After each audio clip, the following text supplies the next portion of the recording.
Chemical চেঞ্জের আমরা যে পার্টটা নিয়ে আজকে কাজ করব সেটা হচ্ছে যে পানির আয়নিক গুণফল বা দ্রবণের পিএইচ পিওএইচ এগুলো নিয়েই বা পিএইচ কীভাবে বের করে সেটা নিয়ে। তো পানির আয়নিক গুণফলটা আসলে কি, তো সেটার আগে আমরা বেসিক কিছু আলোচনা করি, তাহলে সেখান থেকে বুঝে যাবা যে আসলে আয়নিক গুণফলটা আসলে পানির কি।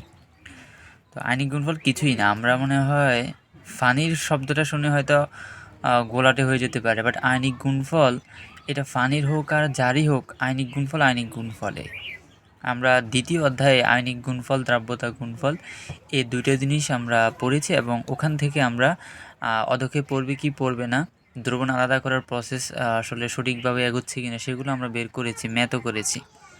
তো এখানেও তার ভিন্নতা কিছু নয়, হয়তো এখানে আমরা পানির বলতেছি কারণ হচ্ছে যে পানির একটা নির্দিষ্ট আয়নিক গুণফল আসলে বের করা হয় পিএইচ এবং পিওএইচ সাপেক্ষে, কিন্তু এই জিনিসটা জাস্ট এখানে পার্থক্য আর কি, যে আমরা এখান থেকে পিএইচ পিওএইচ এর ঘনমাত্রা বা হাইড্রোজেন আয়ন বা হাইড্রোক্সিল আয়নের ঘনমাত্রা বের করব, এই জন্য এটা আলাদা কিছু মনে হবে, বাট গুণফলটা আয়নিক গুণফলটা একই জিনিস।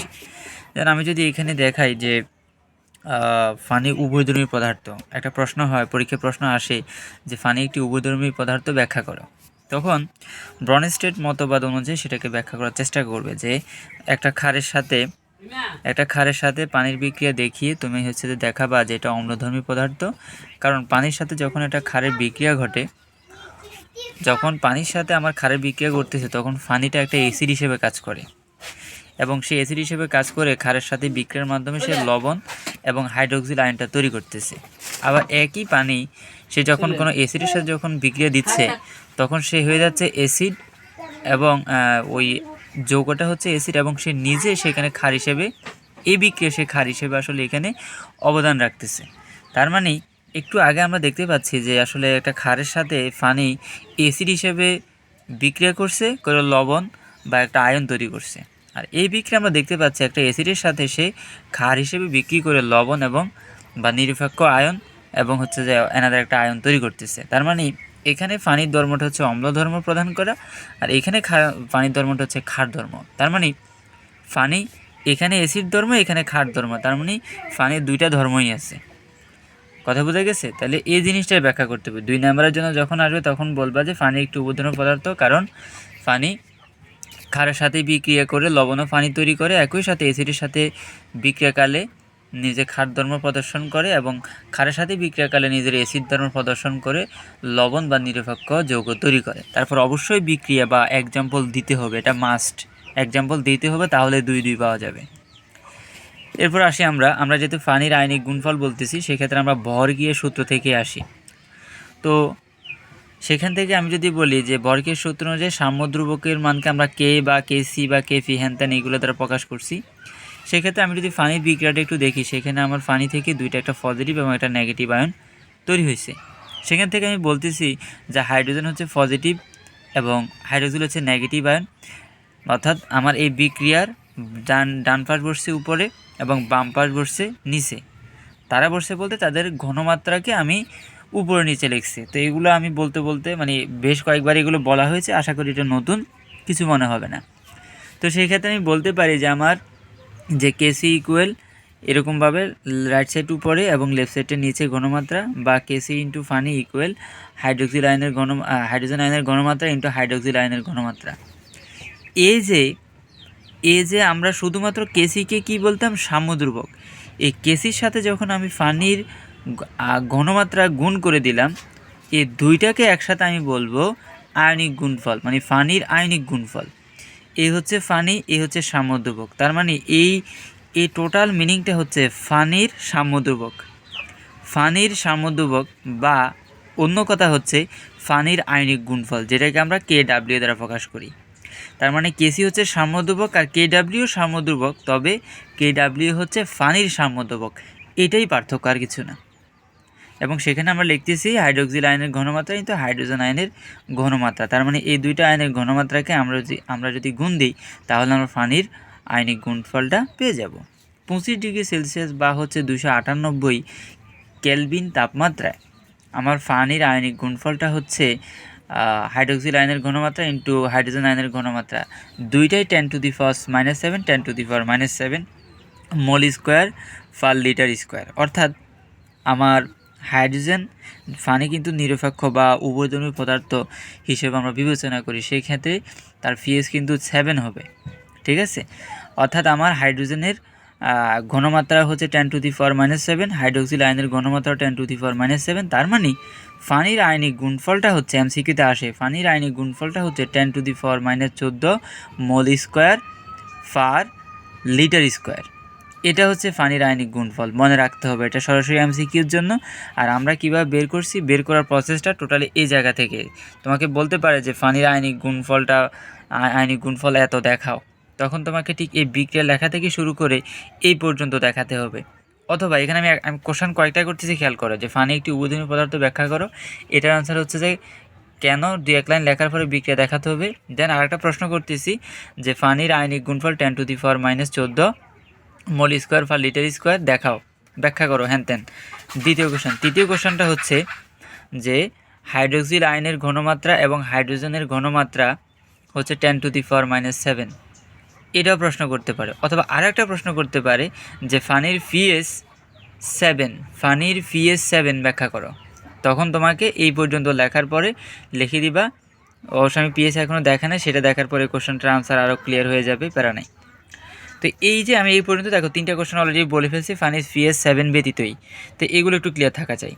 এখন আমার এক্ষেত্রে আমার হাইড্রোজেন আয়ন, পানি যখন নিরপেক্ষ অবস্থা আছে বা 25°C অবস্থায় আছে, তখন আমার হাইড্রোজেন এবং হাইড্রোক্সিল আয়নের উভয়ের ঘনমাত্রায় সমান, এবং সেটা হচ্ছে 10⁻⁻7 মোল পার লিটার করে।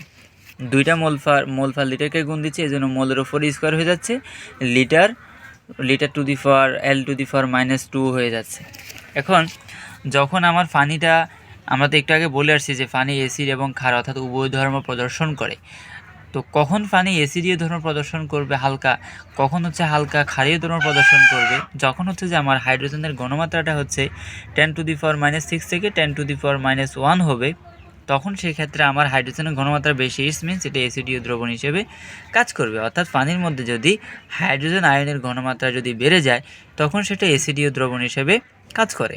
আর পানির মধ্যে যখন আমার হাইড্রোক্সিল আয়নের ঘনমাত্রা বেড়ে যাবে, তখন সেটা ক্ষারীয় দ্রবণ হিসেবে কাজ করবে। বিশুদ্ধ পানি অতি সামান্য পরিমাণে বিদ্যুৎ পরিবহন করে, কারণ এর মধ্যে পজিটিভ এবং নেগেটিভ চার্জ আছে এবং সেটা একেবারে পিওর। পানি দিয়ে চীন দেশ বা ব্রাজিল এরা কিছু মোটর বিদ্যুৎ উৎপাদন করার মাধ্যমে কিছু ইঞ্জিন পরিচালনা করে গাড়ি চালানোর কথা চিন্তা করছে, চালাইছেও, কিন্তু দেখা গেল যে আমি যদি পানিকে বিশুদ্ধ করি, আমরা যে পানি খাই সেটা কিন্তু বিশুদ্ধ না, বিশুদ্ধ পানি খাওয়া আমাদের পক্ষে সম্ভব না। আমাদের যে পানিটা আমরা খাই এটা মিনারেল মিশ্রিত, এটার মধ্যে বিভিন্ন প্রকার উপাদান থাকে। যখন কোনো দোকান থেকে পানির বোতল কিনে খাবা, দেখবে সেখানে কি কি আছে, শুধু পানিই নেই। তো বিশুদ্ধ পানি করতে হলে যে মেশিনের সাহায্য নেওয়া হয় সেটা কিন্তু দাম অনেক বেশি হয়ে যায়। এর থেকে বলে আমরা ডিজেল বা পেট্রোল এগুলো ইউজ করে আমরা ইঞ্জিন চালিয়ে থাকি বা শক্তি জেনারেট করি। সেই ক্ষেত্রে আমরা বিশুদ্ধ পানিটা ব্যবহার করি না, বা করতে পারি কিন্তু করলে খরচ বেশি পড়বে। তো এটা ছিল মূলত কোলরাস এবং হচ্ছে হেড হুইলার, এর দুইজন এরা চেষ্টা করছেন। তো পানি একটি তাপ উৎপাদী বিক্রিয়া, বিকজ অফ এটা ডেলসটা হচ্ছে পজিটিভ হয়, যে কিলো জুল পার মোল হয়ে থাকে।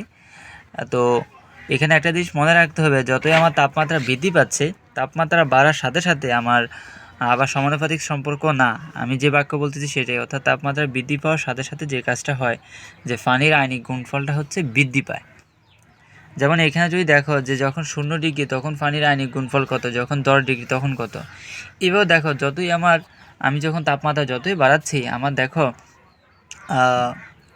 আয়নিক গুণফলটা, পানির আয়নিক গুণফলটা কিন্তু বৃদ্ধি পাচ্ছে। এখন এটা মুখস্থ করবো, উত্তর হচ্ছে না, জাস্ট এখানে 3টে জায়গা মনে রাখলে হবে। সবগুলো মনে রাখাটাই বেটার, আর জটিলও না। তারপর চেষ্টা করবো 0, 25 এবং 100 3টা মনে রাখার। এরপরে আসো, পানিকে আমরা যদি 2 অণু নিই তাহলে সেটাকে এইভাবেও লিখতে পারি, হাইড্রোজেন আয়ন। আর এই যে আমার আছে হাইড্রোক্সিল, এটা হাইড্রোক্সিল আয়ন।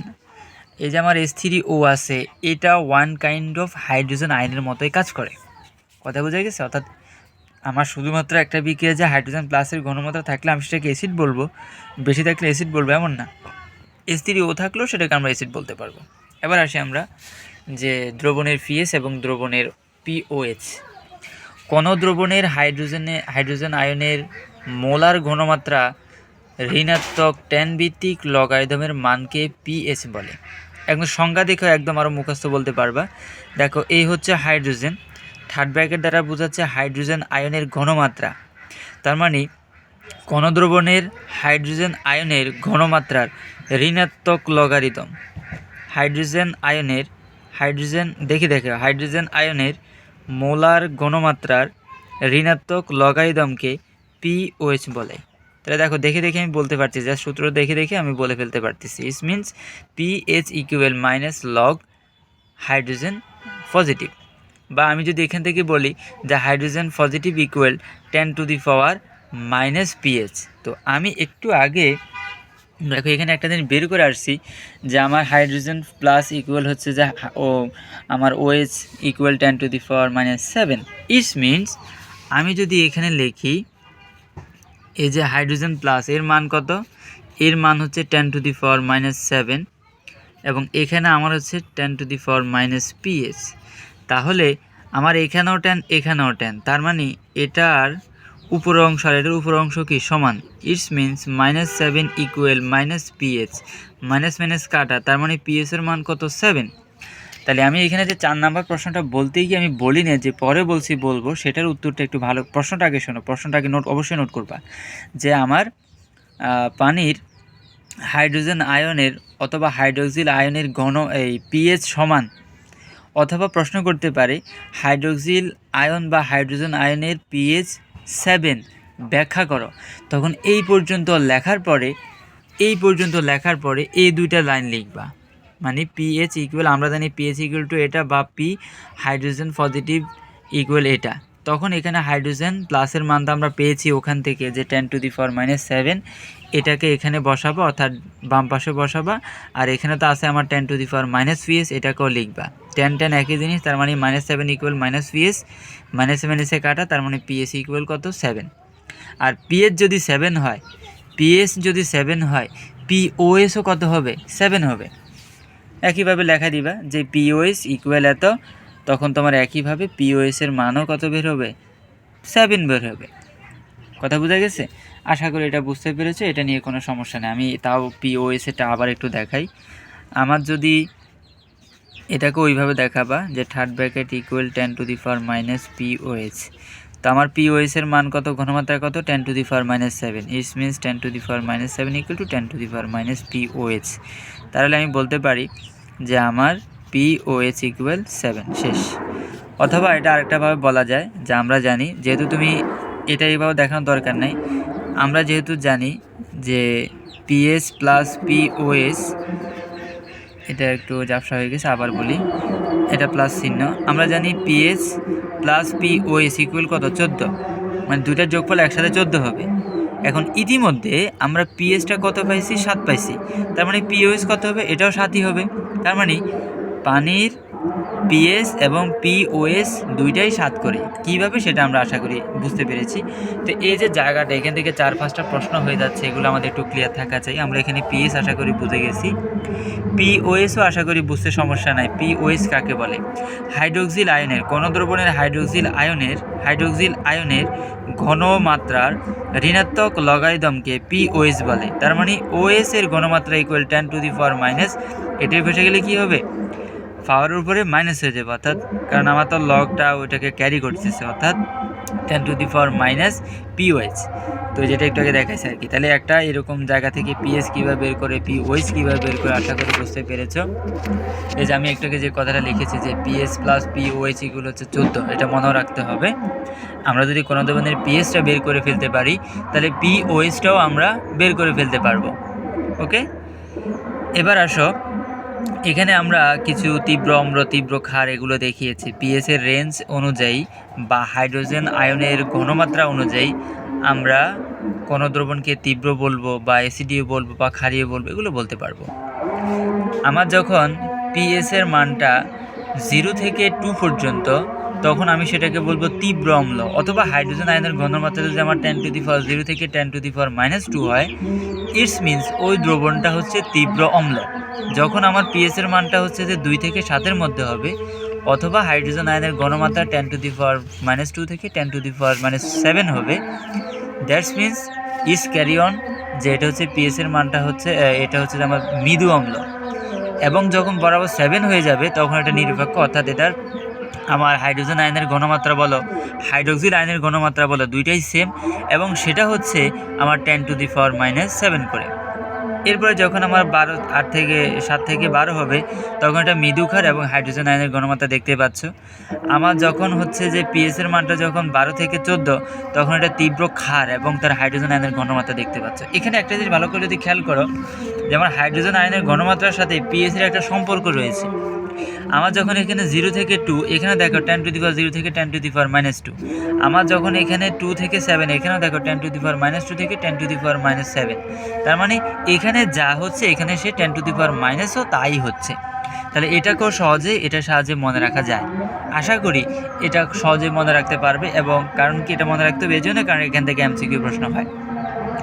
এবার আমি আজকে আরও 2-একটা এক্সাম্পল নিয়ে কাজ করি, আমি দেখাচ্ছি। সেটা হচ্ছে যে আমরা পিএইচ, এটা এমসিকিউর জন্য বিশেষ করে, যে আমরা কিভাবে পিএইচ বের করতে পারি, বা পিএইচ বের করতে তো অবশ্যই পিওএসও জানা হয়ে যাবে। 14 থেকে পিএইচটা বিয়োগ দিলে পিওএস বের হয়ে যায়। এখানে একটা দ্রবণ দিল বা ঘনমাত্রা দিল 0.025 মোলার হাইড্রোক্সিল আয়নের দ্রবণের পিএইচটা নির্ণয় করতে বলছে। এখন এটা দিচ্ছে, মিনস হচ্ছে যে আমার হাইড্রোজেন আয়নের ঘনমাত্রা দিয়ে দিয়েছে, অর্থাৎ কত 0.025 মোলার। এখন আমরা যদি হাইড্রোক্লোরিক অ্যাসিডকে যদি ভাঙাই, তাহলে সেখান থেকে আমি পাচ্ছি হাইড্রোজেন এবং ক্লোরিন আয়ন। তার মানে হাইড্রোজেন একই আছে, 2 নাই। 2 থাকলে কি হয়তো সেটা আমরা এই পরের কাজে দেখব। যেহেতু আমার হাইড্রোজেন শুধুমাত্র 1 মোল, মিনস আমার এই যে দ্রবণের ঘনমাত্রা দিছে এটা পুরোটাই হচ্ছে হাইড্রোজেন আয়নের ঘনমাত্রায় দিয়ে দিছে আমাকে। তা আমরা পিএস এর সূত্রটা নিই কি, যে -log অফ হাইড্রোজেন আয়ন।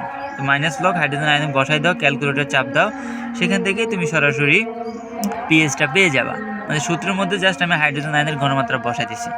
কিন্তু এই বিক্রিয়াটি ভালো করে খেয়াল করো, এখানে আমাকে বলা হয়েছে যে সালফিউরিক অ্যাসিডটাকে আগে এইভাবে আমি যদি ভাঙাই, দেখো সেখানে আমার হাইড্রোজেন প্লাস আছে কয়টা, 2টা। আমাকে এখানে যে ঘনমাত্রাটা দিয়েছে এটা শুধুমাত্র দিয়েছে একটা হাইড্রোজেনের জন্য, কিন্তু আমার এখানে হাইড্রোজেন কয়টা, মানে হাইড্রোজেন প্লাস কয়টা, 2টা। তার মানে আমার যে হাইড্রোজেন প্লাস আমি এখানে নির্ণয় করব, সেটাকে আমাকে 2 দিয়ে, এই ঘনমাত্রার সাথে 2 দিয়ে গুণ দিতে হবে। আমরা এর আগের জায়গায় দেখো কোনো প্রকার 2 দিয়ে গুণ দিই নাই, যেটা আমার ঘনমাত্রা এটাই হাইড্রোজেন আয়নের ঘনমাত্রা, যেটা হাইড্রোক্লোরিক অ্যাসিডের ঘনমাত্রা সেটাই হাইড্রোজেনের ঘনমাত্রা, দেখো সমান, আমরা একই মান বসাইছি। কিন্তু সালফিউরিক অ্যাসিডের ঘনমাত্রা আর হাইড্রোজেনের ঘনমাত্রা কিন্তু সমান নয়, কারণ 1 মোল সালফিউরিক অ্যাসিড সমান হচ্ছে 2 মোল আমার হচ্ছে যে কি হাইড্রোজেন প্লাস আয়ন। এজন্যই আমরা হাইড্রোজেন প্লাস আয়ন নির্ণয় করার সময় আমরা সালফিউরিক অ্যাসিডের ঘনমাত্রার সাথে 2 দিয়ে গুণ দিছি, এতে করেই আমার হাইড্রোজেন প্লাস আয়নের ঘনমাত্রা বের হয়েছে। তাহলে আমার তো পিএইচ নির্ণয় করতে কাকে লাগবে, হাইড্রোজেন আয়নকেই লাগবে। তাহলে আমি হাইড্রোজেন আয়নের ঘনমাত্রা পেয়ে গেছি 2 × 0.005। এক্ষেত্রে আমার পিএইচ সরাসরি ক্যালকুলেটর চাপ দিলেই বের হয়ে যাচ্ছে। এবার আসো, পাকস্থলীর পাচক রসে পিএইচের মান 1.4 হলে ওই রসে হাইড্রোজেন প্লাস এর ঘনমাত্রা কত। এখন এখান থেকে এটা সুন্দর একটা প্রশ্ন, এবং এখান থেকে যে জিনিসটা আসলে জানতে হবে সেটা কি, হাইড্রোজেন আমার পাকস্থলীতে কে থাকে, মনে রাখতে হবে পাকস্থলীতে হচ্ছে হাইড্রোক্লোরিক অ্যাসিড থাকে পাচক রসের মধ্যে। তার মানে এখানে আমার হাইড্রোজেন এবং ক্লোরিন রয়েছে। তো আমরা লগারিদমের যে সূত্র জানি সেটা হচ্ছে যে পিএইচ ইকুয়াল হচ্ছে যে পিএইচ এর সূত্র হচ্ছে pH equal -log of hydrogen ion, বা hydrogen ion equal log inverse মানে 10⁻, আসলে এটাকে এইভাবে পড়া উচিত। লগ ইনভার্স মিনস 10⁻⁻, পিএইচ, এটাকে এইভাবেই আমি একটু আগে দেখে আসছি।